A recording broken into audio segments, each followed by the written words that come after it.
Yeah. This is worth 5 points. That's fine. Who is this a must-win for? You, and everybody knows it. Especially people that watched our A block yesterday, which I don't know. I don't know if it was worse than the A block the day after the Patriots beat the New York Giants and you announced them as the new dynasty of the NFL. Oh, but it was, you have somehow turned what should be a house money can't lose situation into covered in shame and embarrassment situation, because you've decided this is the one team and the one quarterback in NFL history that is simply immune to some first playoff game jitters, that is simply immune to playing. I think what you said is, I don't think Josh McDaniels will allow Drake May to play poorly. Yeah. As if other offensive coordinators like, you know what, this is the week, I'm just going to let Tom Brady, who had plenty of bad playoff games, play poorly. Some under Josh McDaniels. Strategically, KW, I don't know why you did it, but you've done it. It's a must-win for you and you alone. That was a nice preliminary take, because I'm going to take Nick's take and raise it one. It is not only a must-win for Kevin Wiles, it is a must-win for First Things First. The show. Because all of our other top teams, the Ravens, out. The Chiefs, out. You picked the Ravens to win the Super Bowl too, Coach. Out. Your team is the last one standing. I gotta carry So this this is, yes, you have to carry the show. This is for First Things First, a must-win. Well, we got a little preview yesterday of what Wild's carrying. When you ask me if I'm worried and I say I'm not worried, you guys you should be worried because Tony Romo didn't win the MVP 20 years ago. Look, I think both your answers were cute. So he started with Kevin, and then you moved to the show. But this is really about truly opening the doorstep of destiny. And here's what I mean. We had the terrible years at the end of the Belichick era. And then you had the terrible year when the transition. And now this year has been incredible. You've got the 10-game turnaround, all the things that go into it, and now we have a chance to win a playoff game. When's the last time they won a playoff game without anybody named Bill Belichick? 1998. And Bill Belichick is on the Let's Go podcast. I think that's Tom Brady's podcast, giving game plans on how the Patriots can win. So if you're really going to transition out of the past and truly become a new dynasty, this win is a must win. Okay, I guess I'll be the only one to talk about the Chargers here, because I guess nobody cares about the Chargers. Let's just tell it like it is. Okay, we know how the conversations have been had around Justin Herbert and the San Diego Los Angeles Chargers. Yes, I will continue to call them the San Diego Los Angeles Chargers. Again, I've said this many times. I lived in San Diego when the Chargers were the San Diego Chargers. Okay. I'm not going to apologize for living in San Diego and for spending a tremendous amount of time in Los Angeles as well. And I was there when they moved to Los Angeles. So, for me, they will forever be the San Diego Los Angeles Chargers because I was there for both. Not going to apologize for that. But anyway, as I get back to speaking the truth about the Chargers, this is a lose-lose for First Things First, because we know the conversations that they've had about Justin Herbert and the Chargers, and they do not want, like, obviously Manini wants the Patriots to win and all that good stuff. But if Drake May plays great and the New England Patriots win, that's like, oh no, right? Like, that's because Nick is really putting all his eggs in this basket of, like, Drake May, the Patriots are not that good, etc., etc. And if they are, that's, like, now fearful of, like, Kansas City Chiefs now have another team. Mahomes has more competition that they have to worry about right now, and we also know that all the things they say about Herbert and the Chargers, Herbert can't play big in playoff games. He's not good enough. Chargers, chargering, and on and on and on and on we go about that. And the Chargers win. It's, what are you going to say now about Justin Herbert and the Chargers? You can't keep saying he can't win a playoff game. He can't be great in big moments. And they would also have to give him an insane amount of flowers for Justin Herbert winning a playoff game with, which would be the worst offensive line in PFF history. I've said this so many times because it bears repeating again and again and again.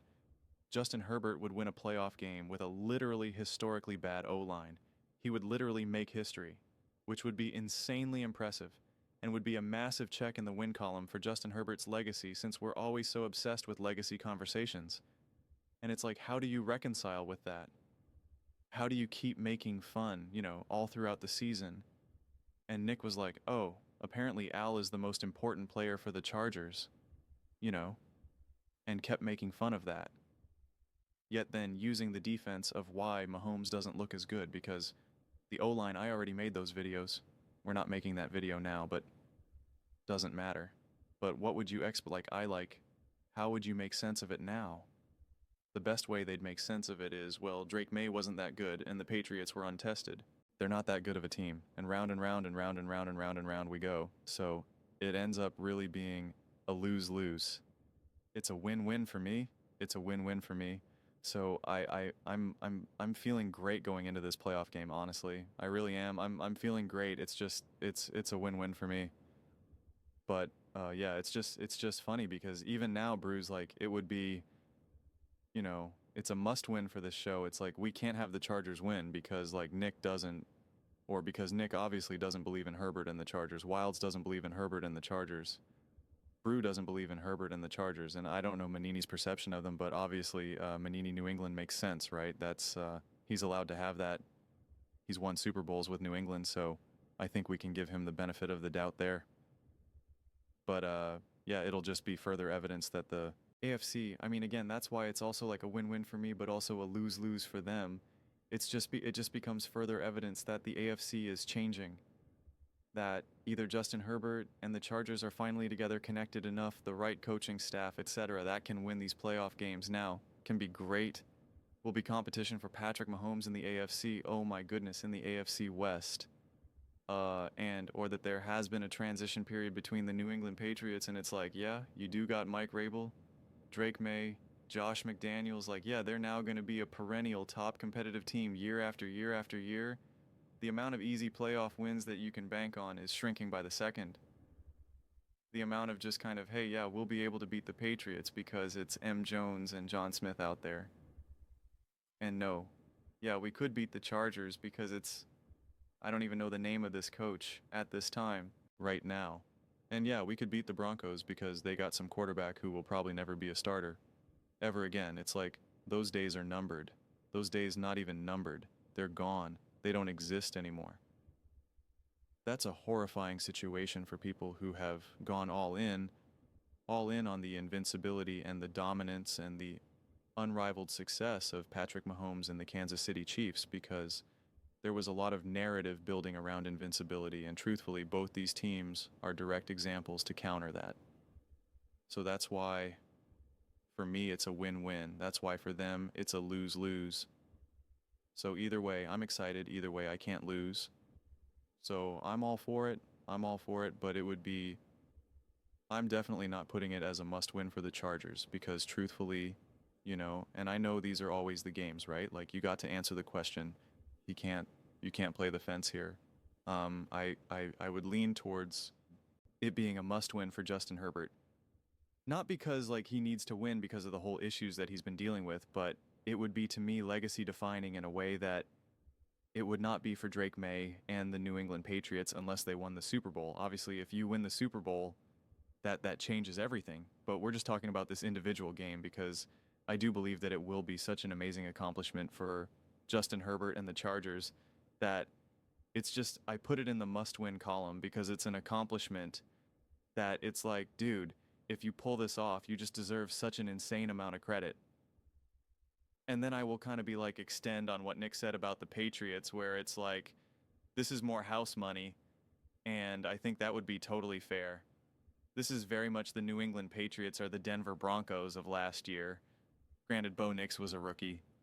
Drake May's in year 2, but because of Bo Nix actually being able to get to Sean Payton and a stable franchise from day one, whereas this year for the Patriots, it took year 2 to get to that point. It's just kind of like, yeah, when the Broncos lost and got smoked by the Bills, it was like, yeah, who I was genuinely like, who cares? Doesn't matter. No problem about it. And that proved to be right as they then went on to now have the #1 seed in the NFL, right? So it's just you can't just always get locked into such extreme binary takes where it's like if you win success, if you lose, it's over for you. And the New England Patriots can be the next great team in the NFL, whether they win this playoff game or not. It doesn't completely fizzle out the take. So, yeah, it's just the way I see it right now. So, sighs and gasps. I didn't realize that this is the main prime time game Sunday night. I didn't realize that. I guess the Eagles are the game before that. And then the Bills game and Jags game, I guess, is before that. And then you got the 2 games on Saturday. Okay? So this is the main primetime game Sunday. So that means it's going to be cold in New England. That's Sunday night, 8 o'clock Eastern stand. So it's going to be cold. That's going to be a cold game. That's got to be in the teens, I assume, then. So it's going to impact this game for sure. I can't wait. But those are just my thoughts. I'd absolutely love to hear yours. What do you guys all think about the San Diego-Los Angeles Chargers? I am not giving that up. Come see me about it in the comments section. Let me know your thoughts. I read every single comment. So, whether you agree with me or disagree with me, either way, let's get in some discussions. Let's get in some fights. But ultimately, let's just have some fun. And please do consider subscribing. We're building an amazing community here, and absolutely love to see you part of it. I want to build something that we all genuinely feel connected to, something that we're really excited to be part of. I think we're well on our way to doing it. Please don't forget to give this video a thumbs up, as it really does help with the visibility and the algorithm. Thank you so much. See you next time.